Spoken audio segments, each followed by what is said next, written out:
Judicial system Indian constitution में article 124 to 147, article 124 से लेकर के 147 तक निहित है। आर्टिकल 124 से 147 तक इंडियन जुडिशियल सिस्टम में निहित है। इसके बारे में भारत के संविधान में, भारत के कॉन्स्टिट्यूशन में apply the law in the Republic of India, ये भारत के लोकतंत्र के माध्यम से इसको अप्लाई किया गया है इंडियन जुडिशियल सिस्टम को इंडियन कॉन्स्टिट्यूशन में।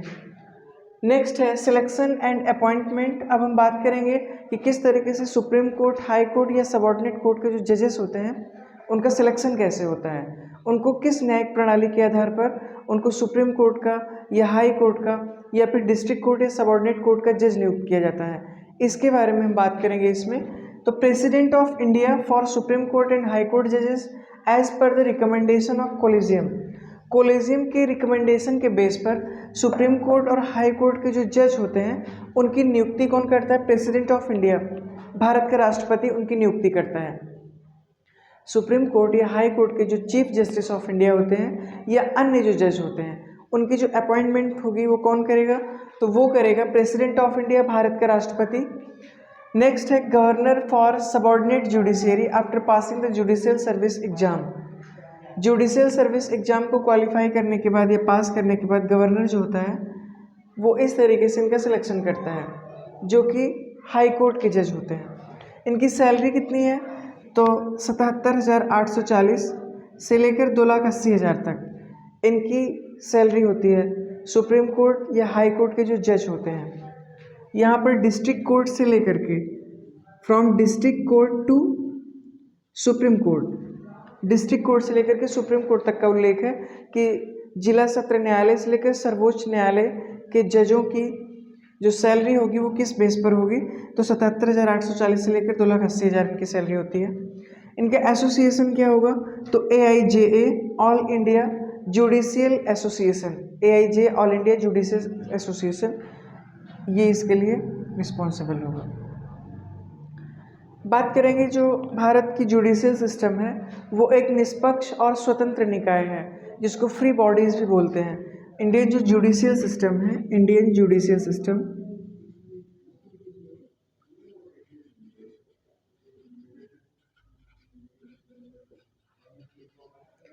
ये एक स्वतंत्र और निष्पक्ष निकाय होता है जो न गवर्नमेंट के प्रेशर में होता है और ना ही पब्लिक प्रेशर में। ये खुद, क्योंकि ये एजुकेशनल क्वालिफिकेशन के बेस पर इसका सिलेक्शन होता है, तो इसमें जो एजुकेशनलिस्ट होंगे वो जब बैठेंगे इस पद पर आसीन होंगे तो उनको जो जजमेंट या डिसीजन मेकिंग प्रोसेस होगा वो उस बेस पर होगा जिस हिसाब से उनको डिसीजन लेना है, जजमेंट सुनाना है।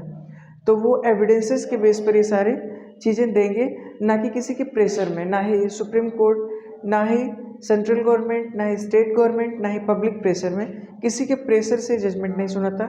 ये एक निष्पक्ष और फ्री बॉडीज़ है, फ्री बॉडीज़, स्वतंत्र निकाय, फ्री बॉडीज़। अब हम बात करेंगे सबसे बड़ा सर्वोच्च न्यायालय होता है जिसको सुप्रीम कोर्ट की संज्ञा दी जाती है। सुप्रीम कोर्ट की संख्या पूरे भारत में एक है। इसकी अवस्थिति है न्यू दिल्ली, नई दिल्ली में सुप्रीम कोर्ट है। इससे लोअर बात करेंगे हाई कोर्ट की, जिसको उच्च न्यायालय बोलते हैं। ये सर्वोच्च न्यायालय, ये उच्च न्यायालय, इसकी संख्या पूरे भारत में है 25। इसकी अवस्थिति हर एक राज्य में है।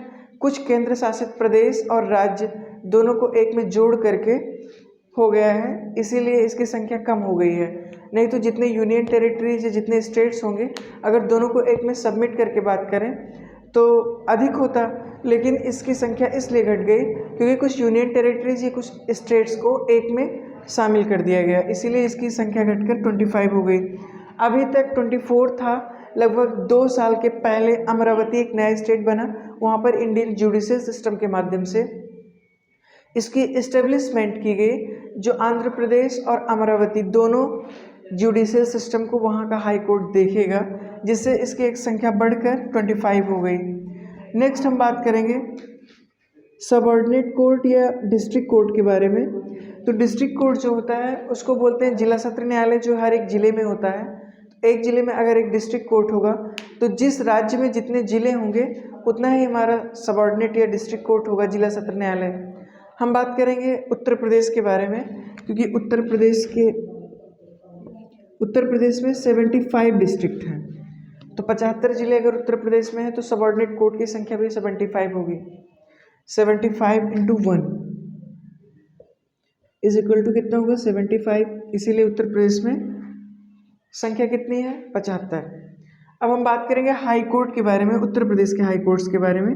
तो उत्तर प्रदेश में मेनली एक ही हाई कोर्ट है, जिस हाई कोर्ट का नाम क्या है इलाहाबाद, प्रयागराज हाई कोर्ट।